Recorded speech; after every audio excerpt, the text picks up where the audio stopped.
Ja, spoštovani ljubitelji zgodovine, ljubitelji Tržaške, vi, ki ste zaljubljeni v Trst, tukaj imamo veliko veselje predstavljati knjigo, ki je nastala pred 100 leti, 110 let tega, 1912. In ki je bila že prevedena pred 75 leti. Tukaj imamo profesor Prunka, ki jo poznal italijanščino, tudi njegovi profesori, bo dopolnil tisto, kar bomo mi rekli. Vsekakor smo veseli, da ob tej 110-letnici same knjige in 100-letnici prvega prevajalca je ta knjiga kar naenkrat zagledala tudi lep dan v sami Ljubljani, se pravi, bila je izdana seveda na Tržaškem ali na Krasu. Vsekakor smo veseli, da je prišla pri nas. Zdaj imam veliko veselje, da tukaj predstavim dva, ki imata za to zaslugo. Najprej se spodobi, da omenim, da povem, kdo je tukajšnja dama, če je ne poznate. To je gospa Alenka Rebula-Tuta.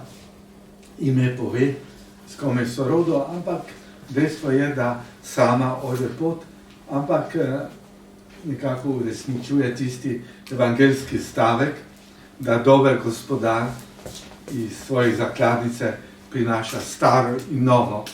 Ona je predvsem znana po svojih novih terapevtskih posegih, prijateljica mladih, ampak hkrati pa pokaže tudi kaj čudovitega iz naše dediščine.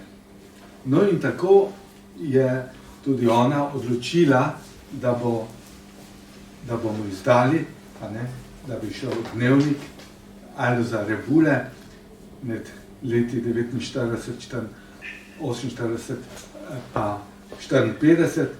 In v tem dnevniku pisatelj pravi, da za Primorski dnevnik prevaja knjigo Angelo Vivanteja, Jadranski iridentizem. In nekako to ni bilo v našem spominu in hvala Bogu, da jo v življenju spremlja tudi zelo inteligenten fant, takšno gospo, takšno dekle, prevla dekle, lahko usvoji le inteligenten fant. No, in ta inteligenten fant je takoj šel bomo rekli, v arhive Primorskega dnevnika, našel ta prevod, sjajen prevod. Jaz sem prav užival v slovenščini, tudi ker so nekateri, ali so arhaizmi, neologizmi, je tudi bogatstvo slovenskega jezika. In je ugotovil, da Primorski dnevnik ni bil zainteresiran, da bi šle opombe, znanstvene opombe Angela Vivanteja. No in te znanstvene opombe je on prevedel. To je odlika te izdaje. Odlika te izdaje ni tudi sama oprema, ker imamo čudovito, jasen, schematski prikaz življa pred 100 leti na Primorskem, kot mi pravimo, ampak kot bomo videli, je ta izraz nekako iznašla Avstrija. Sicer gre za Tržaško, gre za Goriško, za Beničijo. No in to, kar se nam zdi še posebej lepo, da je naš prevajalec opomb, Igor Tuta, zelo se odprl in je povabil k sodelovanju tudi avtorje, in sicer so to avtorji Lavo Čermelj, ki je pa leta 80 že umrl in objavlja njegov stari spis, potem tudi Salvatorja Žitka, ki je še vedno živ in dejaven, umetnostni zgodovinar in znanstveni sodelavec Univerze na Primorskem, in pa mladi Štefan Čok, ki je napisal zelo primerno spremno besedo. Pravijo, da prva odlika uvoda mora biti, da je kratek. Jaz bi se tukaj ustavil in bi tako gospod Alenko Rebula-Tuta vprašal, odkot vaš pogum, odkot vaše veselje, da ste se lotili tega besedila, ki je saj med nami, mi, ki nismo poznavalci, ki nismo zgodovinari, bil neznan. Ja, gotovo ena od stvari, ki je vplivala, je gotovo ta, da letos praznujemo pač očeta, ne? In smo želeli ovrednotiti res vse aspekte njegovega dela. In to je bilo nekje odkritje, ne, v bistvu mojega moža, ki je odkril, da je to dostopno preko podlistka. In kot veste, podlistek ni fajl, ne, ga ne moreš enostavno prepisati. Je bilo treba to vse prepisati. Je bilo kar delo, veliko dela s tem.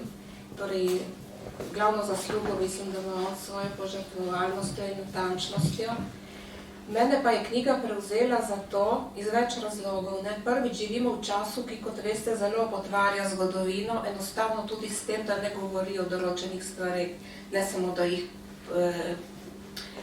drugače predstavlja kot so. Ne? In Trst, kot veste, je politično živel na tem, da je potvarjal marsikdo zgodovino in delal iz te svoj kapital in neto konflikte. Ta človek je iskalec resnice, mimo tega, da je odličen zgodovinar. Ne? In torej knjiga, ki jasno govori o stvareh, ki nimajo roka zapadlosti. Ta knjiga bo enako držala in veljala in imela svojo vrednost čez 100 let in čez 200, ker govori o dejstvih, je podkovana, je dokumentirana. In torej, že to je ena velikanska vrednost, se mi zdi. In drugič, recimo to pošteno raziskovanje njegovo, ki se mi zdi tudi, da je odlika, ki jo je danes še posebej treba izpostavljati.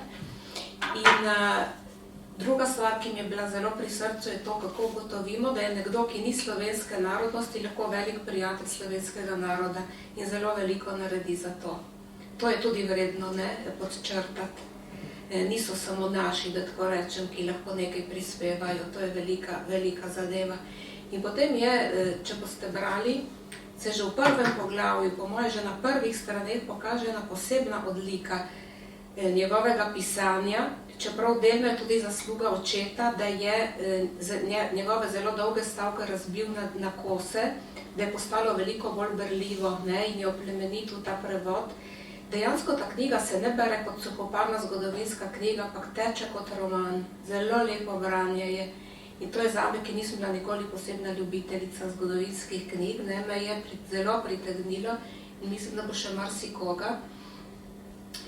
In torej, in še ena stvar zadnja, ki bi rekla, ne, je ta, da sem imela občutek že od začetka, ko sem brala, da je to nekdo, ki mu je popolnoma jasno, katera je rdeča nit, kaj je res in kam bo pripeljal vse, kar govori.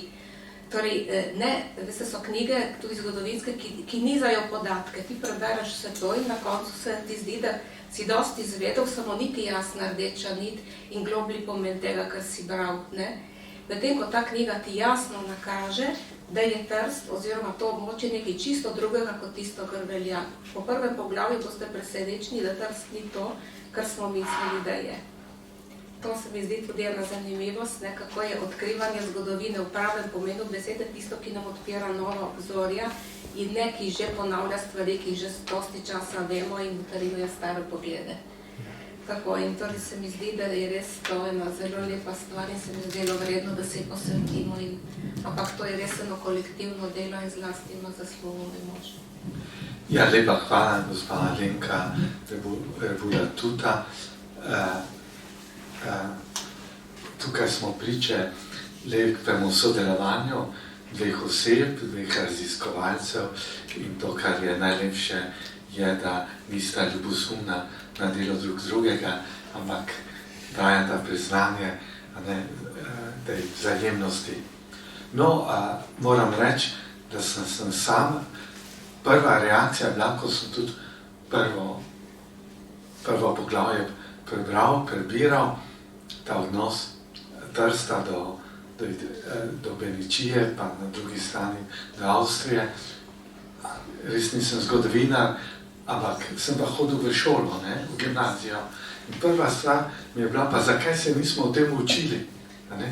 Tega nismo zvedli v šoli. No, pa predno gremo na samo vsebino, je prav, da damo poklon Angelu Vivanteju. Omenili ste že, da je dolgoval veliko svojemu očetu. Bi pa vprašal gospoda Igorja Tuta, da nam razklene to podobo Angela Vivanteja. Tu v prvem stavku ste napisali, je bil po rodu iz tržaške judovske družine, in takoj se mi je sedaj utrnila misel, ker gospa Alenka Tuta Rebula je povedala, da je bil pravičen, da je imel pravičen odnos do dejstev, do dokumentov. Tako se mi je utrnila misel, škoda, da nimamo, tako kot Judje, tudi Slovenci odlikovanje za pravičnega. Ne? No, če nam malo poveste, gospod Tuta, kdo je bil to Angelo Vivante? Oprostite, ker snemamo včeraj. Lep pozdrav tudi z moje strani. Hvala, da ste prišli na to predstavitev. Smo po predstavitvi v Trstu in v Gorici hoteli, da se takoj predstavi tudi v glavnem mestu Slovenije, ker je to za slovensko zgodovino, za slovenske zgodovinarje in tudi za celotno slovensko kulturo pomembno, da je v slovenščini išla ta knjiga. Jaz bi še preden bi odgovoril na vprašanje, ki mi ga je postavil gospod Kovač, bi vam omenil, da so to knjigo uporabljali takoj po prvi svetovni vojni na mirovnih pogajanjih, ki so jih imeli v Parizu, kjer so bili seveda prisotni tudi delegati iz Jugoslavije. In med temi delegati, zato vem iz prve roke, kaj se je dogajalo, med temi delegati je bil tajnik jugoslovanske delegacije, stric moje mame, Tomo Šorli, ki je bil notar v Podgradu pri Ilirski Bistrici in je zelo dobro poznal prvič italijanski jezik, drugič celotno to področje. In v enem izmed svojih zapisov, ki jih imam doma, je omenil tudi to, da je v Versaillesu, v svojem uradu na mizi, imel tudi to Vivantejevo knjigo. Prav zaradi tega, ker je z to knjigo, ki jo je napisal italijanski avtor za italijansko publiko, govoril veliko o Slovencih in o Hrvatih. In govoril ne zato, da bi hvalil, ampak govoril tako, kot je bilo. In to je pa za tudi ljudi, ki so prihajali, recimo Angleže ali pa Francoza, ki so bili na teh pogajanjih, bilo veliko bolj važno, kakor če bi imeli v rokah en dokument ali eno knjigo, ki jo je napisal slovenski avtor. Zato se mi zdi, da je tudi želja, ki so jo v vseh teh stoletjih večkrat izrazili slovenski zgodovinarji, da bi bil že čas, da ta knjiga izide tudi v slovenščini, eden izmed tistih razlogov, na katerega sem postal takoj pozoren, ko sem zvedel, in zvedel sem letos aprila meseca, prav ko sem bral te dnevnike od Alojza Rebule, da je nesel prevod Vivanteja na Primorski dnevnik. No in prav tam sem potem, najprej nisem dobro razumel, kaj je prevajal, ker ni napisal v dnevniku, da gre za to knjigo. Ampak, ko je 2 meseca kasneje v svoj dnevnik napisal, sem nesel nadaljevanje tega prevoda, sem razumel, da gre za eno večje Vivantejevo delo in pravzaprav Vivante je napisal samo to zgodovinsko knjigo, ki je išla leta 1912 in v tej knjigi v bistvu, in tu odgovarjam na vprašanje, kaj je točno v knjigi, kako je knjiga sestavljena, on je obdelal avstrijsko Primorje. Veste, da avstrijsko Primorje je bila avstrijska, avstro-ogrska potem dežela, kot je bila Kranjska avstro-ogrska dežela. Ne? In zato je imela tudi svoje meje. Je šla od avstrijsko-italijanske meje pri Krminu in na reki Idri do Gradeža, potem ves vzhodni del Furlanije, Brda, Gorica in Gradiščanska, skoraj celoten Kras in potem celotna Trst seveda in Tržaška pokrajina in celotna Istra, skoraj do reke. Reka ni spadala več zraven, ker je bila na Hrvaškem in zato je bila, je spadala pod Madžarsko. Opatija pri reki pa je spadala v Avstro-Ogrsko. To je bilo tisto veliko področje, kjer je imela to zanimivost, da je prvič bilo ob morju. In morje je bilo zelo važen dejavnik, zato ker so se vsi tokovi, premiki ljudi, ampak predvsem gospodarski premiki in prekupčevanje, prodajanje in tako dalje, šlo skozi. Prav zato je tudi Dunaj organiziral ustanovo Trst. Trst je bilo eno majhno mestece, nekaj tisoč ljudi.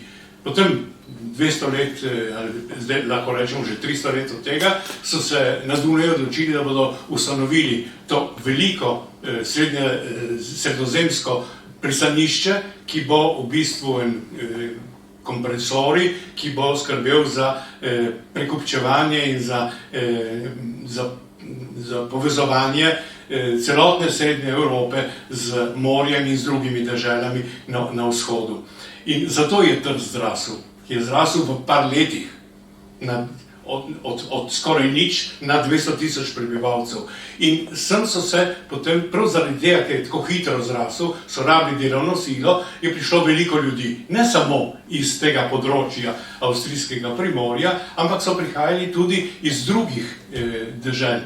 Recimo, če govorimo o Italijanih na Tržaškem, moramo nujno razlikovati med tistimi, ki so Italijani Tržačani in tisti, ki so Italijani, ki so prišli iz kraljevine Italije, ki so prišli v Trst delati.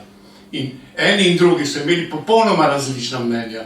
Med tisti, ki so prišli od zunaj, so se zavzemali za to, da bi se Trst ločil od Avstrije in se povezal z Italijo. Medtem ko Italijani v Trstu so bili pa prav zaradi tega, ker so vedeli, kaj je Avstrija naredila za Trst in kaj bi Trst zgubil, če bi se ločil od Avstrije, so se Italijani zavzemali za to, da bi se ne preveč hitro povezali z Italijo. Kaj šele vsi dragi, kaj šele recimo Slovenci, ki smo bili zainteresirani, da bi ohranili svojo preteklost in svojo zgodovino in svojo kulturo tudi na teh tleh, ki so bila naša tla. In zaradi tega je treba razumeti, da med temi raznimi narodnostmi, kot sem omenil, da so bili Furlani, Italijani, z ene strani Italijani domačini, Slovenci, ker je bil večji del, prvo tista slika na platnici knjige, boste videli, dobro kaže, koliko je bilo Slovencev v tem avstrijskem primorju, celotna Istra, se pravi Hrvati, in seveda tudi Avstrijci sami, ker Avstrija je poskrbela, da so profesori ali pa službenci, uradniki in tako dalje prišli iz Avstrije in so bili Avstrijci. No, med temi raznimi narodnostmi je bilo sožitje včasih tudi zelo težko. Predvsem težko zaradi odnosa, ki so ga imeli Italijani do tega področja, ki so ga hoteli v celoti zase.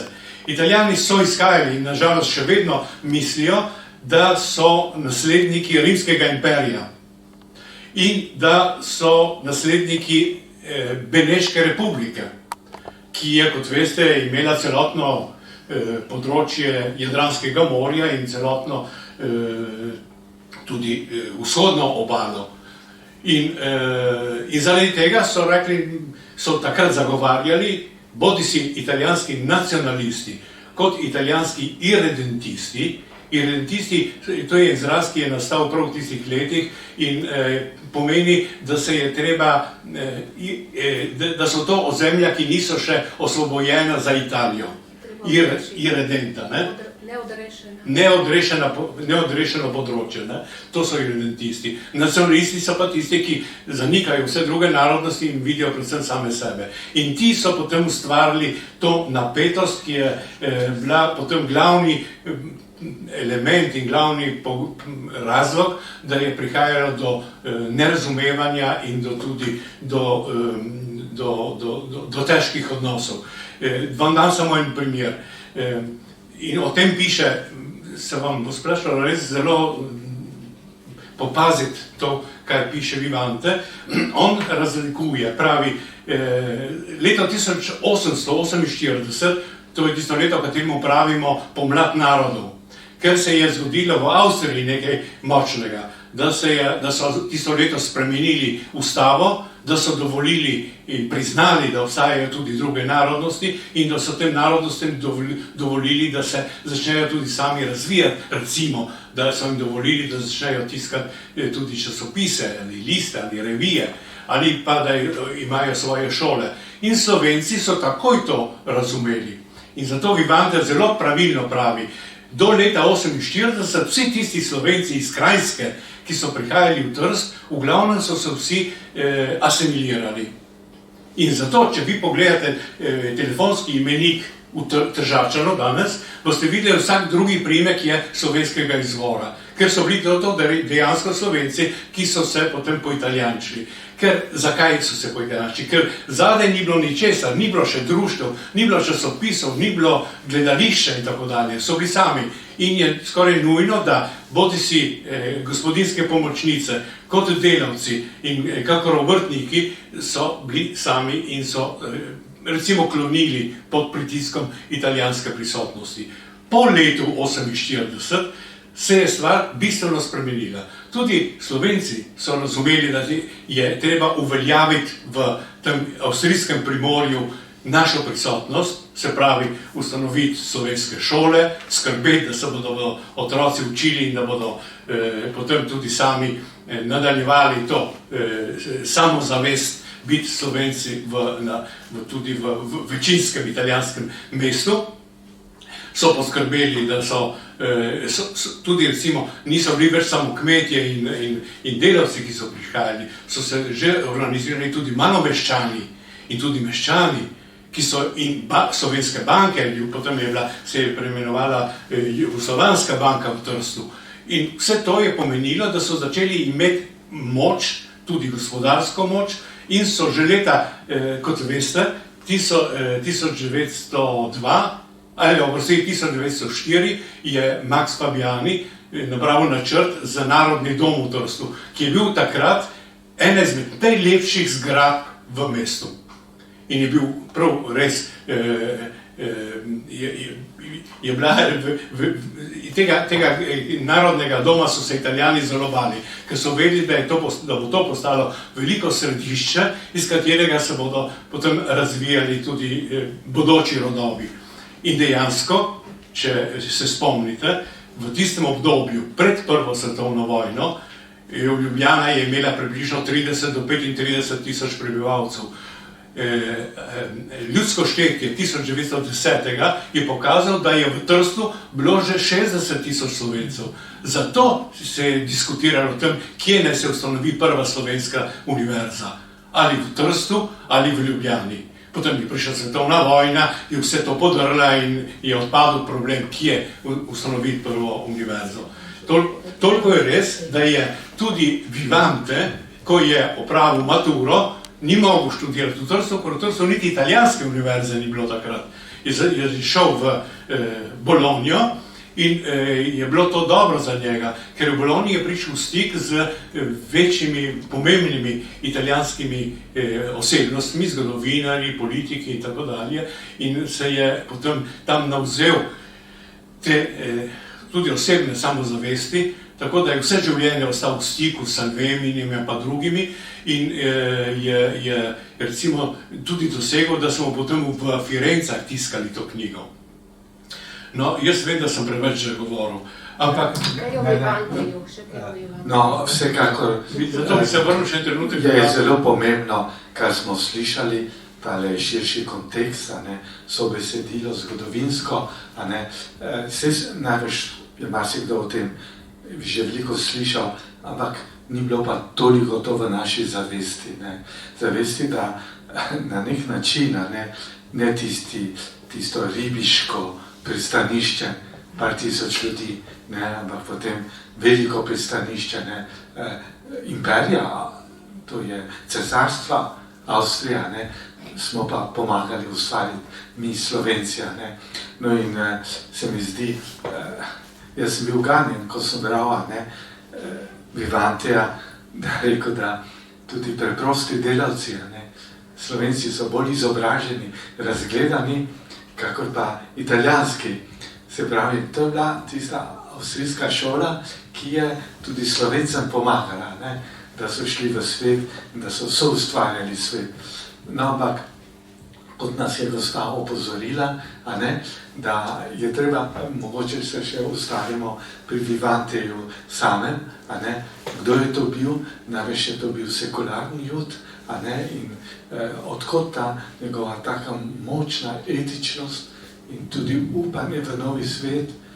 In potem beremo na drugi strani platnica, da tako kako številni drugi veliki judovski intelektualci v začetku ene ali druge vojne so obupali, civilizacijsko obupali, tako tudi on civilizacijsko obupal nad, če smem reči, Italijo.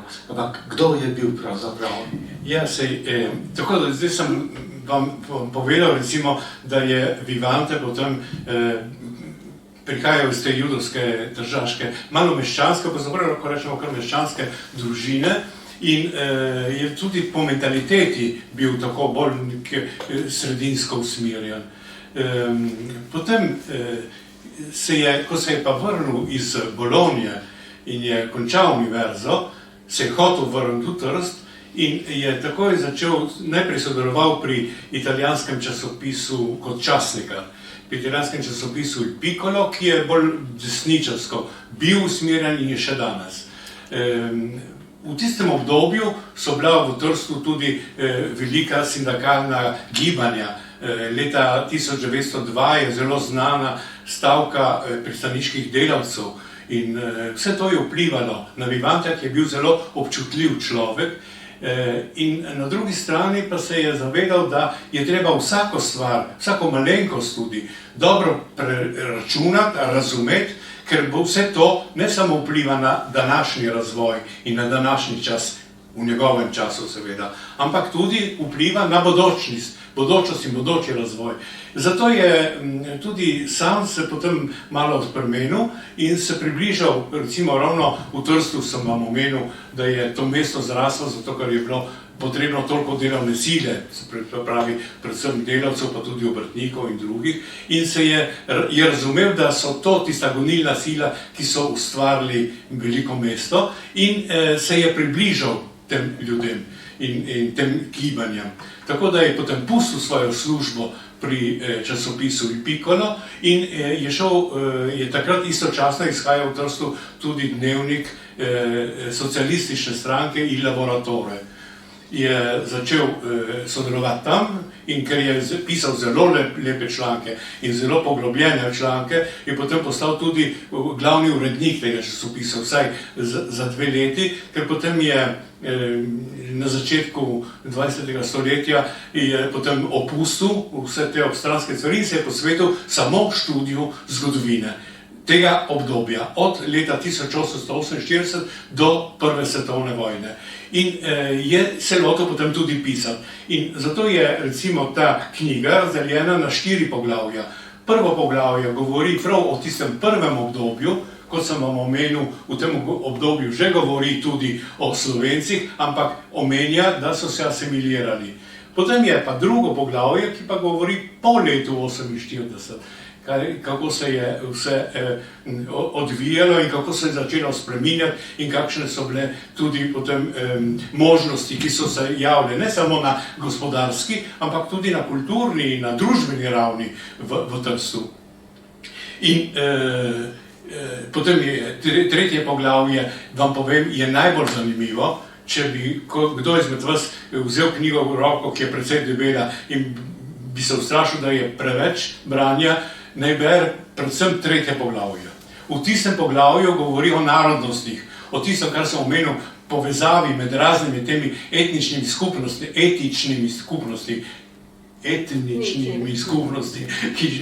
ki so živele v tem avstrijskem primorju in tam zelo veliko govori o Slovencih. Vas opozarjam, v tekstu on skoraj vedno uporablja, ko govori o Slovencih in Hrvatih, ko govori o Slovanih. Prav zato, ker ne govori samo o Slovencih, ampak govori tudi o Hrvatih, pa tudi o Čehih in Slovakih in tako dalje. Kar je pa napisal v opombah, pa striktno loči, ko govori v Trstu, govori samo o Slovencih in uporablja izraz Slovenci. tako ko govori o Istri, govori o Hrvatih, ne govori več o Slovanih. Ne? In zato je recimo noter zelo veliko podatkov, zelo veliko številk in tudi stvari, za katere jaz, ki sem Slovenec in ki poznam malo svojo zgodovino kraja, v katerem živim, sem odkril nekaj stvari, za katere nisem dobro vedel. Recimo, jaz sem bil prepričan, da je Ciril-Metodova družba, da se je ustanovili po letu 1948, prav zato, da bi v Trstu poskrbeli za to, da bi otroci imeli slovenski pouk in tako dalje. In potem v tej knjigi pa ugotovim, da je Ciril-Metodova družba bila razvejana, razširjena po celotnem teritoriju. Sem vedel za Trst in tudi za Tržaško pokrajino. Recimo nisem vedel, da je ista družba imela svoje šole tudi v Gorici in da je poskrbela ona, slovenska Ciril-Metodova družba, da so ustanovili hrvaške šole v Istri. Ker Hrvati so bili bolj tako, kako bi rekel, se niso zbudili leta 1948 in so vlekli malo, so bili pod vplivom italijanske prisotnosti. Italijani pa so imeli ves interes in kakor hitro je nastala Ciril-Metodova družba, so Italijani ustanovili Lega Nazionale. Zato, da bi po vsaki vasi, skoraj bi rekel vsaki hiši, imeli italijansko šolo, zato da bi otroci ne hodili v slovenske ali v hrvaške šole. No, to je v 3. poglavju in vam res priporočam, da ne samo preberete 3. poglavje, ma zdaj se opombet v 3. poglavju. Tam so vsi podatki, ki nas tičejo. Ne? In potem je še 4. poglavje, tisto, pa ki je najbolj problematično. Ko v 4. poglavju on razmišlja o tem, kaj bo s Trstom jutri. In on je bil, živel in pisal pred Prvo svetovno vojno, ko je bila še Avstrija, Avstro-Ogrska in ni nič kazalo, da bo prišlo do svetovne vojne, še najmanj pa kazalo, da se bo Avstro-Ogrska razbila. In zato on zagovarja to teorijo, ki so mu jo Italijani vedno očitali in še danes mu očitajo, da je izdajalec italijanskega naroda, ker je zagovarjal to, da Trst je nastal zaradi tega, ker je Avstrija hotela, da se tu ustvari eno veliko pristanišče in eno veliko mesto. To mesto lahko živi samo, če ima zaledje, veliko zaledje. In zaledje tržaškega mesta še danes je Slovenija. Takrat Kranjska, ampak tudi Koroška, tudi vsa Avstrija in celo del Madžarske so zaledje Trsta. In je rekel, če to zmanjka, potem bo Trst začel hirati. Ni treba, da nadaljujem, boste sami razumeli, da se je po Prvi svetovni vojni točno to zgodilo in je Trst začel hirati in še danes hira. Ja, hvala leta za tako jasen pa schematski prikaz. Se o tem lahko veliko zdaj, to je pač iztočnica, zelo bogata iztočnica, da nadaljujemo pogovora. Zdaj, mene osebno zanima, da on tako lepo piše o Slovencih, to je res slovenski prijatelj, morda veste, kakšne osebne stike je imel Slovenci, ali s katerim društvom, ali mogoče. Ja, prosim. Ja, on se je zavedal in je v knjigi tudi napisal, ker je bil pošten, je napisal vse, tudi kar se tega tiče, je napisal, jaz ne znam slovenščine. In zato ni mogel segati po slovenskih knjigah, po Prešernu ali po drugih dokumentih, ki dokazujejo, kako se je slovenska kultura in slovenski narod razvijal. In zato se je naslonil na nekatere tržaške slovenske prijatelje, zlasti Henrik Tuma. Je bil ideološko, se pravi, Henrik je bil socialist že takrat, bil odvetnik, sicer živel v Gorici, prihajal zelo pogosto v Trst, ampak ko je prišel v Trst, se vedno z Vivantijem dobila in mu je vse informacije in vse številke, ki jih najdete v tej knjigi, mu je posredoval prav Henrik Tuma. In zato se mu tu v knjigi tudi posebno zahvaljuje za sodelovanje. In prav zaradi tega, ker je segal prav po izvirnih podatkih, je tudi bil zanesljiv za vse druge, in še danes, ne, če boste sami brali, boste videli, da se lahko zanesete to, kar je Vivante napisal. Čeprav ni bil Slovenec in čeprav je bil njegov tekst, ki ga je napisal predvsem za Italijane, da ne bi naredili te napake, da bi šli po eni poti, ki bi bila irredentistična, se pravi nacionalistična, ampak da bi bila ena pot, ki bi pomagala vsem skupaj, da bi zrasli naprej. To, kar je on želel. On je želel sodelovanje in predvsem mir na tem področju. Ne? In prav zato, kar se je zgodilo, in končam z zadnjim stavkom, ki vas bo verjetno najbolj presenetil, prav zaradi tega, ker se mu je leta 1914, ko je Italija napadla Avstrijo, 15. Italija napadla Avstrijo. In ko je videl, da se mu vse to, kar je on verjel, potira, zlasti pa zato, ker so tako ostro in tako grobo ga napadli italijanski krogi zaradi te knjige, 3 ali 4 njegovi prijatelji, med temi tudi Scipio Zlatoper, ki je bil Tržačan in sta bila prijatelja, so ga po izidu knjige pohvalili in ga skušali braniti. Ampak v resnici je veljalo, da je, kot sem uporabil že prej besedo, da je za Italijana izdajalec. Prav tega on ni prinesel, je bil šibkega zdravja in zato je leta 1915 napravil samomor. Ja, hvala lepa za tak lep izčrpen odgovor. Vsekakor pa, mogoče sedaj v drugem delu ali pa zadnjem delu, bi nekako aktualizirali to zgodovino. Gospa Alenka Rebula, tudi mene osebno zanima namreč ravno to vprašanje aktualnosti tržaške avtonomije. Tisti, ki boste od začetka brali knjigo, se ne boste mogli načuditi, kakšno veliko željo po avtonomnosti imelo to mesto in te kraja. Ampak to je strašno zanimivo, da so bili pripravljeni iti tudi v frankfurtski parlament, samo če bo šla tudi Avstrija, ker so hoteli z Avstrijo biti povezani, ker ona jim je dala avtonomijo. Vaš mož je lepo povedal, da je razlika med Italijani v Trstu, ki so pač prišleki, in pa samimi Tržačani. Nas pa zdaj zanima, a je ta razlika med, če smem reči, avtohtonimi Tržačani še vidna, še zaznatna, a je to morda samo v literaturi, samo v umetnosti, ali zaznamo res dve mentaliteti? Hočeš ti povedati? Jaz sem hotela samo nekaj dodati, ki ni v tvojem vprašanju. Tisto, kar je zanimivo v knjigi in po moje še odmeva v Trstu je, on nekaj pravi, ko hodiš po Trstu, slišiš vse jezike, grško, italijansko, slovensko, furlansko, francosko, ker vsi so hodili sem, ker je bila to luka, prosta luka. In ta mednarodni pečat, ki je tako bil bogat za Trst, je delal iz Trsta res eno srečno odprto mesto, ker to delamo eno mesto prihodnost, vidiš v ljudeh, da živijo en jutri, ki bo.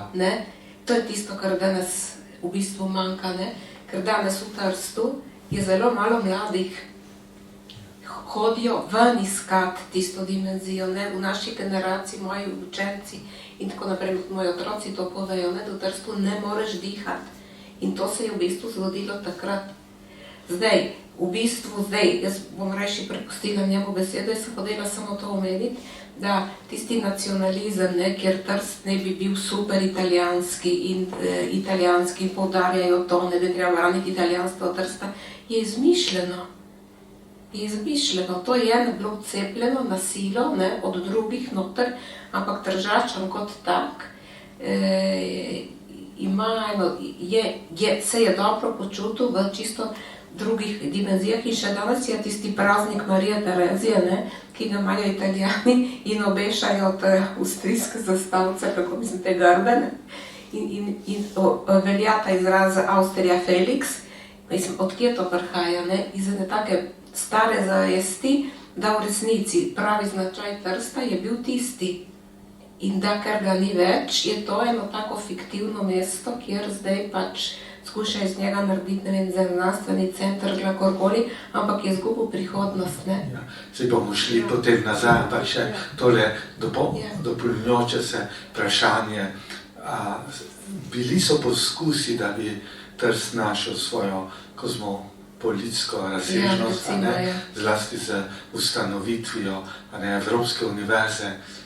Kaj manjka, da bi ta Evropska univerza zaživela in bila, da bi bil drugi Strasbourg?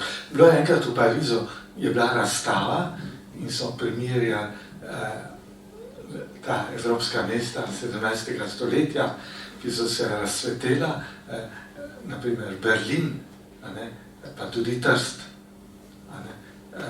no, tudi St. Petersburg, so hoteli pokazati, da so bila to svetovljanska evropska mesta.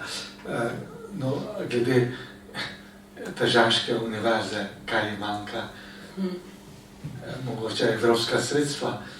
Ne, manjka prav duha tistega prav občutek za kulturo. Ko sem jaz hodila v univerzo, moji najboljši profesori niso bili Tržačani, so bili vsi od zunaj. Vsa znanost je prihaja od zunaj, Center za jedrsko fiziko, v Iramaru, ta visoka šola SIS-a za neuroznanost, so spet ljudje od zunaj, je vse od zunaj. Torej, Trst sam ne uspe generirati lastne kulture, ker tega se ne moreš izmisliti. To ne more biti od zunaj, to se mora rojevati iz enega dejanskega življenja, ki je povezano z ozadjem. In ker tipični Tržačan danes se ne zna povezati s svojim zaledjem, ne zna sprejeti drugih na pravi način, ne more rojevati te širše zavesti in te kulturne širine in te moči. In torej Trst je brez lastne kulturne moči. Žal, vsaj jaz tako ga gledam. Ja, jaz bi kvečemu nadaljeval tisto... Halo?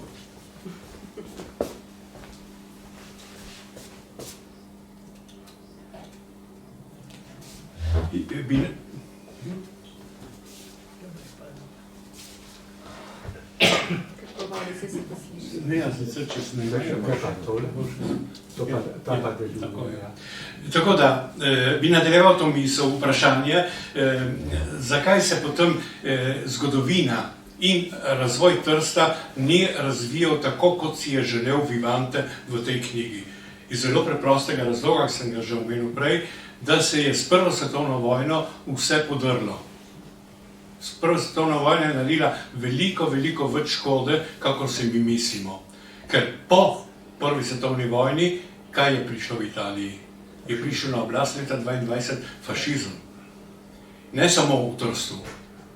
So premaknili mejo od Triglava preko Postojne do Ilirske Bistrice in vsem Slovencem, eni tretjini slovenskega naroda, ki so ga zasedli Italijani in, ko rečem Italijani, rečem fašisti, so najprej ukinili slovenske šole, spremenili vsem ljudem imena in priimke, spremenili vsem vasem imena, zato da ne bi izgledalo, da je to slovenska zemlja. To je trajalo 20 let. In vi veste, to je 2 ali 3 generacije, vi veste, kaj to pomeni že za posameznika, da se to dogaja in da se prekine tista rdeča nit rasti, ki jo je opisal v knjigi Vivante. Ampak tudi z koncem druge svetovne vojne in s koncem fašizma se še stvari niso uredile. Ker živimo v Trstu in vemo, kaj se je dogajalo po vojni. Celo glavna politična stranka je bila krščanska demokracija, ampak si ni upala nobene močne spremembe napraviti, ker je vedela, da so ljudje tudi v njenem krogu prihajali še iz časa fašizma. Zlasti pa vsi intelektualci. In v Trstu, še na to moramo pomisliti, da je vsaj 20 ali 30 let po drugi svetovni vojni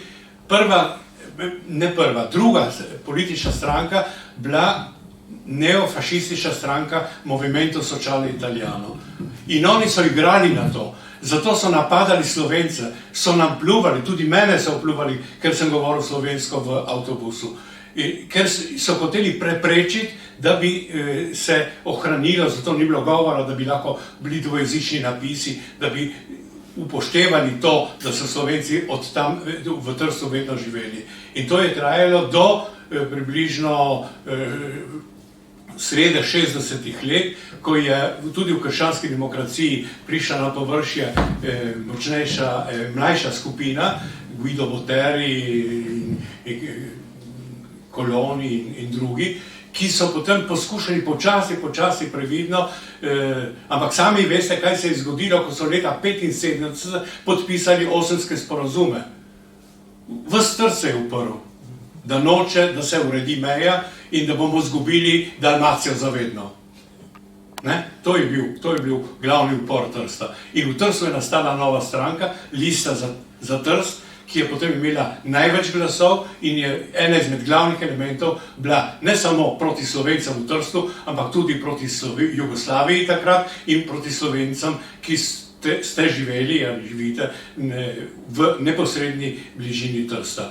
No, v takih razmerah je težko govoriti o enem razvoju. Danes, potem, ko so bili podpisani Osemski sporazumi, potem, ko smo dobili italijanski državni zakon za zaščito slovenske manjšine, potem so se začele stvari spreminjati.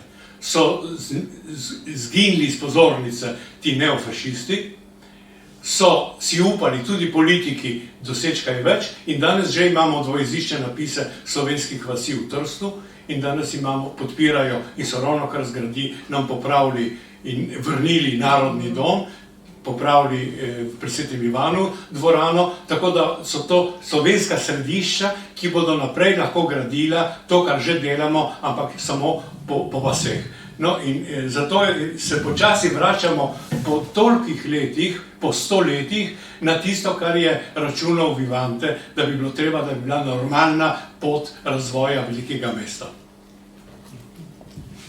Ja, in zdaj imamo dvojezične napise in kot anekdoto povem to, da vsi živimo, recimo, mi živimo v Sesljanu, povsod piše Cisljan, Cistjana in potem pridejo naši dragi ljubljanski bratje dol in rečejo, sem šel v Cistjano. In mi se jezimo. In moja hči se jezi.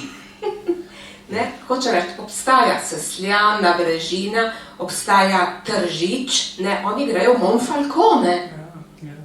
Oni grejo v Milano, obstaja Milan, obstaja Rim, obstajajo Benetke, in tako naprej. Hoče reči, tukaj se kaže prav to, kako manjka tista jasnost, kaj je kaj in kaj od koga in da obstaja res en slovenski del.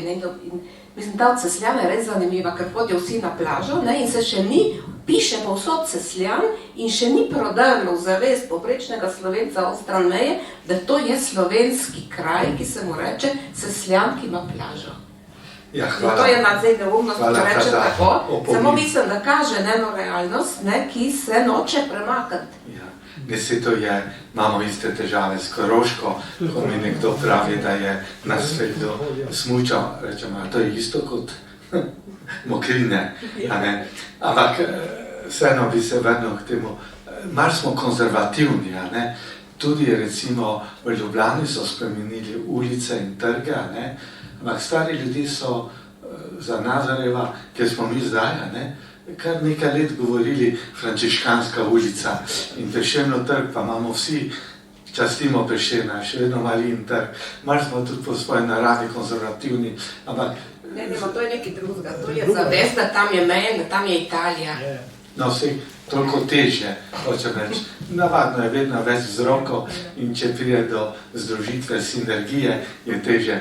Me pa tole vseeno zanima, a ta tržaški italijanski dialekt, ki je potomec teh avtohtonih Tržačanov, še obstaja. Ja. Seveda. Ja, v vsakem primeru, sicer tržaška družba je razslojena. Ste sami razumeli, da sem vam omenil, vsak drugi priimek je slovenskega izvora.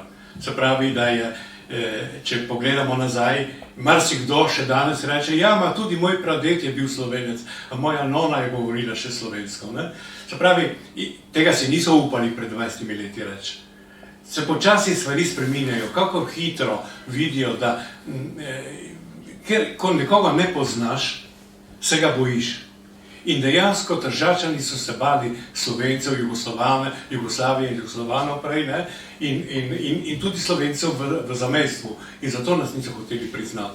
Ko so videli, da pravzaprav tudi mi imamo eno kulturo, imamo enega Prešerna in so tudi profesori na italijanski univerzi, v Italijani, ne se pravi Slovenci, ki poučujejo, govorili o tem, da ima tako slovenska kultura, kakor italijanska, približno iste korenine v letu 1000, ko veste, da je bil prvi Oče naš napisan v slovenskem jeziku, ne? In tako naprej. Dejansko so se v zadnjih 20 letih, lahko rečem, stvari precej spremenile in upam, da je to pot, po kateri bomo šli naprej. Tržačani pa gojijo. Tako da recimo tudi nekatere italijanske klasiki, ne, kot je recimo Ostržek ali takega, so že prevedli v tržaško narečje. Prav zato, da ohranijo tudi svoje korenine tržaške. Ne. In tako da je tega do neke mere zanimivo slediti. So pa tudi, jaz mislim, predvsem osebni odnosi, tako med študenti na univerzi, ampak tudi z ljudmi, ki jih poznamo in ki so Italijani in ki vejo, da sem jaz Slovenec in tako dalje. Recimo moj prijatelj, že toliko let, kadarkoli dvignem telefon, mi reče, halo, jaz sem Fabio. V slovenščini ne zna druge besede kot to, ne? Ampak to pokaže, da se počasi stvari spreminjajo in moramo vsi insistirati, da bo šlo tako naprej. Ampak moramo vsi, ne samo, da bomo mi se prilagodili Italijanov, morajo tudi Italijane priti nam. Kakor tudi Slovenci iz Ljubljane morajo včasih razumeti, da se reče Sesljani, samo Sistjana. Počasi, jaz mislim, da so to stvari na daljšo dobo in da bomo do tega tudi prišli. Hvala. Zdaj pa je na vrsti tudi auditorij. Tukaj smo veseli, sem omenil, imamo pred sabo profesor Prunka. On je Slovenec, ki ni čakal tega izjemno lepega dogodka, da je zvedel za Angela Vivanteja in nas zanima, kako je on zanj zvedel in kako ga on ceni.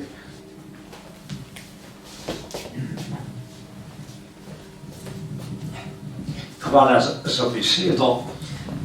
Težko ob takem res argumentiranem in lepo povedani zgodbi slovenstva v Trstu še jaz kaj dodam. Ampak pri tej knjigi pa imam eno osebno doživetje. Jaz sem imel srečo, da sem imel na fakulteti profesorje, ki so bili evropsko izobraženi, v sami stroki res temeljito izobraženi. Dva bom samo imenoval, da ne bo nekako preveč navijaški, ker so tudi drugi bili dobri. Ampak jaz hočem tu povedati, imel sem enega odličnega medijevista, profesorja Grafenavarja, in za novejšo zgodovino, novejše pa po nekaterih ocenah, kjerkoli v Evropi, se ima novi vek, nekateri pravijo, novejša zgodovina se začenja z Napoleonom in tako naprej. No in profesor Cviter nam je, mislim, mogel biti v kakšnem tretjem letniku fakultete, da se pravi tega 64. leta, ko je prišel že do konca 19.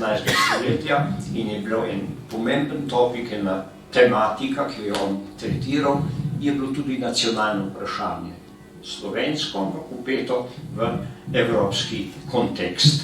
In je tam parkrat govoril, ja, veste, nismo bogi nič, noben tuj avtor se ne zanima za Slovence, smo premehni, ampak imamo pa enega veličastnega italijanskega zgodovinarja, ki je napisal knjigo Il Lentismo Italiano, to je Angelo Vivante.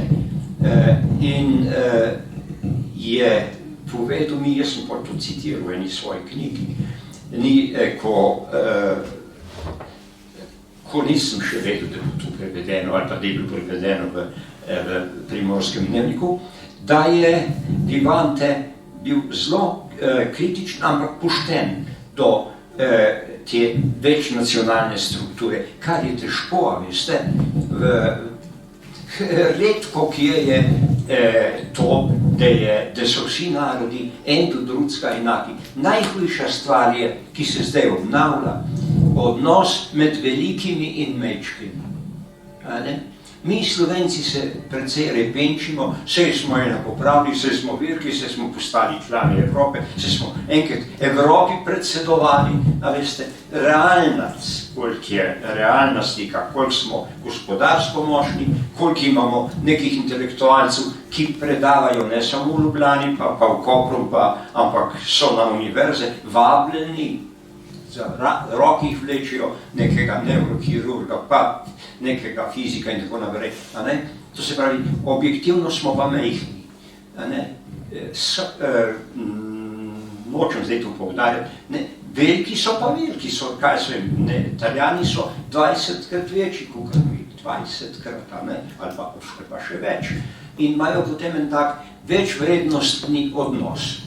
In bilo je eno gibanje, da zdaj to povem, v katerem je živel Angelo Vivante, to je bilo neka klima splošna, da je veliko intelektualcev, ki niso bili čisti iz delavskega razreda, se je navdušilo za socializem. In socializem je imel eno lepo, ali pa dve stvari, emancipacija ljudi, delovni človek naj pride tudi do besede in do štandarda, ker on ustvarja materialno bogatstvo naroda, in na drugi strani bili so socialisti povsod po Evropi tudi internacionalisti.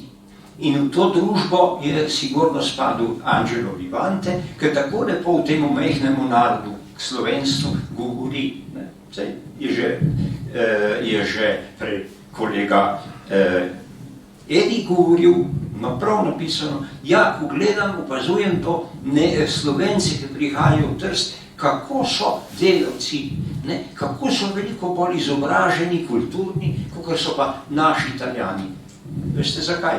V Avstriji je bila šola zelo pomembna in boljša od italijanske. V Avstriji je bil zelo močen razsvetljeni absolutizem in potem razsvetljenstvo, in mi, Slovenci, smo rojeni iz razsvetljenstva.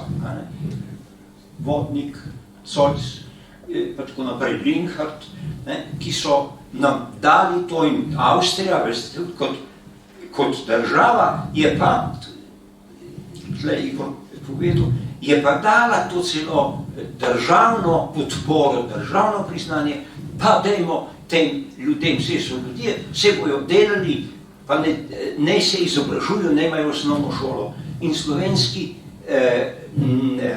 tale Kuralt, ki je bil neki, ko se reče pedagog, pa vse so, pa je bil neki svetovalc Marije Terezije, je rekel, vaše cesarsko veličanstvo, naredimo šolo, v katero bodo hodili in fantje, in dekleta, in veste, v tej šoli se mora začeti učiti v slovenščini, ker ti bogi, da se Slovenci nimajo nič, ne znajo drugega jezika, kot slovensko. In zamislite, prevzvišena cesarica je rekla, ja, razumela. Danes imamo takih razumnih razsvetljencev mnogo premalo. No in v Trstu, Igor je lepo povedal, Trst gre skozi več faz tega mednacionalnega odnosa. Prva, to se ve, to je zgodovina zdaj že proučila to deleč, tja do 1848 v Evropi skoraj ni bilo nacionalnih bojev. Ampak ko so začeli veliki narodi postavljati svoj nacionalni program, leta 1848, program zedinjene Nemčije, so tako pišejo naši Slovenci, pa tudi zgodovinarji v tem, uporabljajo besedo drugojezični, inojezični narodi, tudi podobno rekli. Dobro, če se vi združujete, če se vi hočete prosvetliti, če hočete gojiti vaš nemški jezik, ja, saj smo enakopravni, saj mi imamo tudi pravico, Bodnik je pa rekel, oziroma pa Slomšek, ja, saj jezik je vendar od Boga nam dan, ne? In kdo zanemarja to, bo pogubljen. Ne? To je Slomšek, to se pravi, Slomška malo ob strani puščamo, ampak je bil imenitni človek. Ampak mi, da ne bom zdaj dolgo govoril, da se vrnem k Vivanteju. Veste, to je zanimivo, on je bil Žid. In Židje so namreč več ali manj po svojem strukturi, po položaju, kjer so vedno nekako malo prisiljeni v neko internacionalno držo, a ne?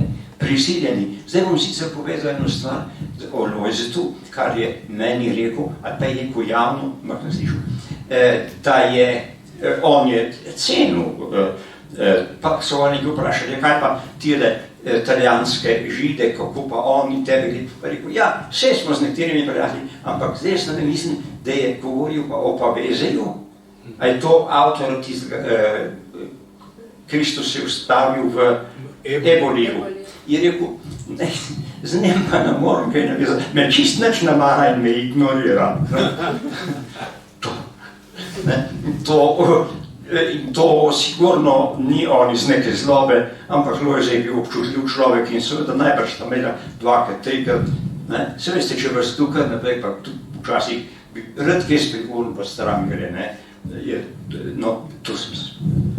Ja, vidimo, da od začetka človeštva obstaja ljubosumje. Ja, tako mi rečemo v naših krajih, da zadnjo besedo mora imeti ženska. Izvoli. Ne, nično za zadnjo besedo sem hotela samo dodati eno zanimivost, ko ste govorili o izobraženih delavcih, ne? Da v Zapuščini, kot veste, moj oče je imel brata, ki se je imenoval Ivan, in je zaradi tega, ker ni bilo več dela, ne, po prvi svetovni vojni emigriral v Avstralijo, kjer je tudi umrl. No in ta brat v bistvu ni naredil kakšnih posebnih šol, ne, ampak je pisal odlično slovenščino. Jaz nisem mogla verjeti, ko sem brala, kako se je on izražal v tistih pismih. In potem sem videla tudi, so spravili njegove delovsko knjižico, ki je bila izdana za slovenske delavce v Trstu. In kako je bilo to noter, ne, v tem zveščiču za slovenskega delavca, koledar in tako naprej, in zadaj vsa navodila, ki so mu ga lahko pomagala, da se znaš v družbi, ne, recimo kako delaš po uradi, kako pišeš prošnji. Mislim, ena cela državljanska vzgoja, da tako rečem, da pomagaš človeku, da se uveljavi, da se bori za svoje pravice, da ve, kaj mu pripada, ne. In to je takrat krožilo in zato je bilo poskrbljeno, ne, mislim, ni slučajno, da je prišel v Cankar predavati slovenskim delavcem v Trst, ne. To ni bilo, da prideš v eno praznino, je prišel nekam, kjer nekaj živelo, kjer je bilo nekaj za eno nočno. In ta izobrazba, ne, so bili dejansko, so govorili dobro ta jezik, to ni bilo kar tako. Jaz sem tudi intervjuvala za svojo diplomsko nalogo nekaj slovenskih delavcev, ki so delali v pristanišču, in so govorili v odlični slovenščini. Moram reči, prav starejši, ne? Samo eno stvar, sem jo imel, ampak potem začnem, zdaj mi pa ne zamirite, pa 82 včasih sproti pozabim. No, veste, nekaj je treba vedeti, kaj je sreči ni doživel Angelo Vivaldi, ker je prej naredil samomor. Takrat je veliko levičarjev pa humanistov po Evropi napravilo to. No, ampak jaz sem hotel tu povedati. V Trstu, Igor je lepo govoril, kakšna dobrobit za tržaške Slovence je bila ustanovitev Narodnega doma. Narodni dom je bila tako, tile Italijani, vsi po vrst so ga imeli, tu za trdnavo slovensko, zdaj se bojo pa ti hodiči še kulturno tlele razmnožili pa tako naprej. In zato je tudi Narodni dom bil prvi objekt, pa prva stvar, prvi objekt, ki so ga napadli fašisti. 22. leta celo so prišli neki ti fašisti, taki organiziral je bil Istran, so ga zažgali. Tako da, če bi zdaj tako gledati zgodovino, je vedno na dolgo roko fino reči. Zdaj, na osnovi Narodnega doma, na tem odnosu Italijanov narodov se je spremenilo.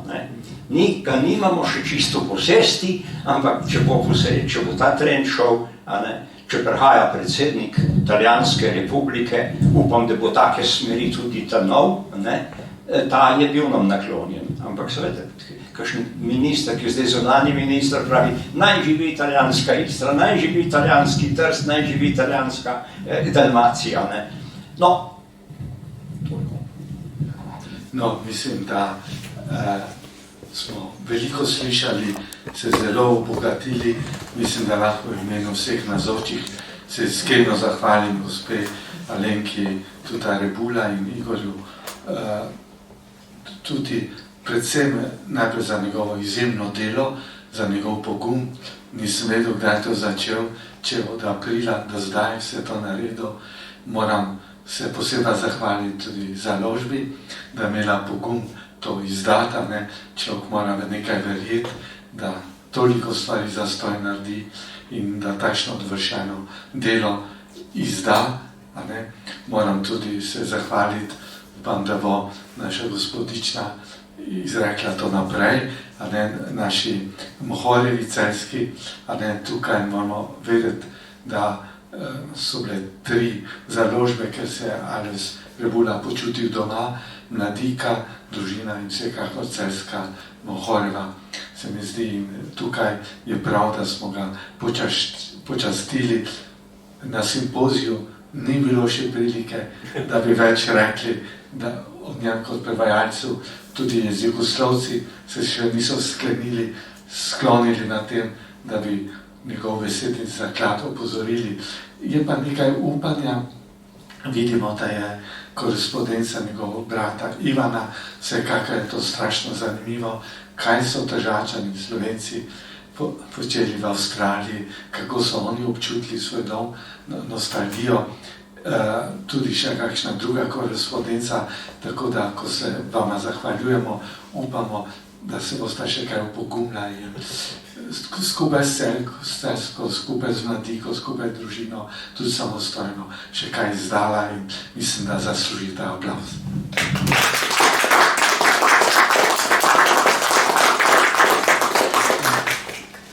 Naj povem, da je knjiga po znižani ceni na razpolago in še ena stvar, če bi kdo hotel še kaj vprašati, naša 2 gosta bosta vesela, da koga še kaj zanima, kljub temu, da smo prekoračili uro.